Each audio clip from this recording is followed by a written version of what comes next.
Chromosome आहे तो काय होतो, गेन होतो का लॉस होतो, गेन होतो. एक्स्ट्रा कॉपी त्याची आपल्या 21 आणि 21 एकच 21 नंबर असायला पाहिजे होता 21, पण इथे काय होतं 21 डबल येतं आणि त्यामुळे डाऊन सिंड्रोम होतो. आणि ही जी फिगर आहे ही तुम्हाला डाऊन सिंड्रोमची आहे. यामध्ये याची कॅरेक्टरिस्टिक्स शो केलेले आहेत.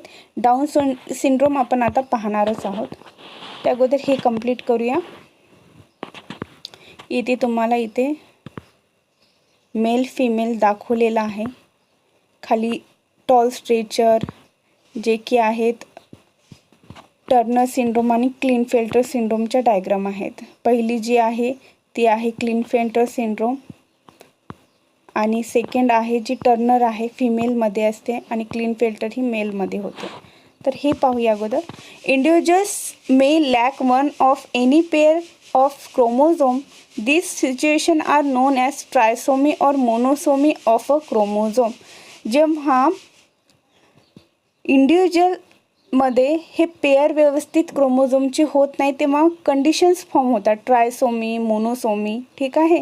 सच a situation lead to very serious consciousness in the individual.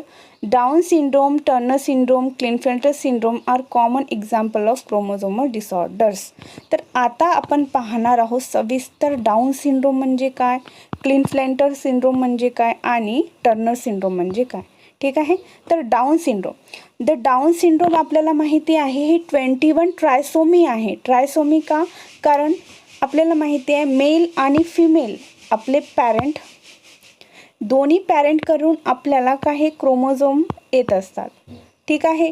एक आईकडची 21 पेअर आणि एक वडिलांकडील 21 पेअर. पण इथं काय होतं, एखाद्या वेळेस आईकडील 21 पेअर किंवा वडिलांकडील 21 पेअर ही एक्स्ट्रा आपल्याकडे येते आणि आपल्याकडे 21 आणि 21 अशा 3 पेअर होतात. म्हणून याला ट्रायसोमी असं म्हणलं जातं.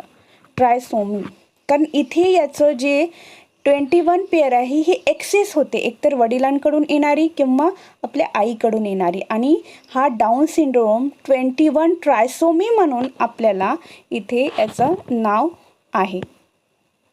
तर पाहूया down syndrome. The cause of this genetic disorder in the presence of additional copy of the chromosome number 21 म्हणजेच ट्रायसोमी ऑफ 21 होते. This disorder was first described by Langdon Down 1866. 1866 मध्ये लँगडन डाऊन सिंड्रोम त्यांच्या नावावरतूनच याला पडलेला आहे. The affected individual is a short structure with a small round head, furrowed tongue and partially open mouth. तर इथे आपल्याला कॅरेक्टर्स सांगितलेले आहेत की डाऊन सिंड्रोम असलेला व्यक्ती कसा ओळखायचा. तर त्याची हाईट ही एकदम शॉर्ट असते, म्हणजे तो ठेंगणा असतो. त्याची जी मान असते ती एकदम खूप अशी त्याच्या मानेभोवती जे एक्स्ट्रा मास असते, म्हणजे जास्त मान छोटी असते, हाय एकदम चिटकून. फरोड टंग ही जीभ ही अशी एकदम जाड असते. पार्शली ओपन माउथ आणि त्याचं माउथ हे नेहमी थोडं असं ओपन राहते, उघडच राहते. त्याच्या हाताचा जो तळवा आहे, palm is a broad and characteristics palm crease. हाताचा तळवा एकदम असा रुंद असतो आणि त्याच्यामध्ये क्रिसेस म्हणजे हे अशा ओळखणी जे रेषा असतात त्या खूप ओळखून येतात. Physical, psychomotor and mental development is retarded. यामध्ये त्याची फिजिकल ग्रोथ व्यवस्थित होत नाही, म्हणजे शरीराची वाढ होत नाही. त्याचे हालचाली जे सायकोमोटर ॲक्टिव्हिटीज असतात त्या व्यवस्थित होत नाही आणि त्याची बौद्धिक क्षमतासुद्धा ही कमी असते. आणि इथे आपल्याला या फिगरमध्ये शो केलेलं आहे की डाऊन सिंड्रोम असणारं कॅरेक्टर कसे असतात. हे बघा, हा इथे एक बाळ आहे. या बाळाचं इथे ब्रॉड फ्लॅट फेस आहे, शो केलेला आहे. डाऊन सिंड्रोमचे हे कॅरेक्टरिस्टिक आहे. Broad flat face, flat back of head, मागे पण डोके हे चपटं असतं. फिंगर टिप्सला अनेक लूप्स असतात, म्हणजे खूप त्याच्यामध्ये अशा रेषा असतात.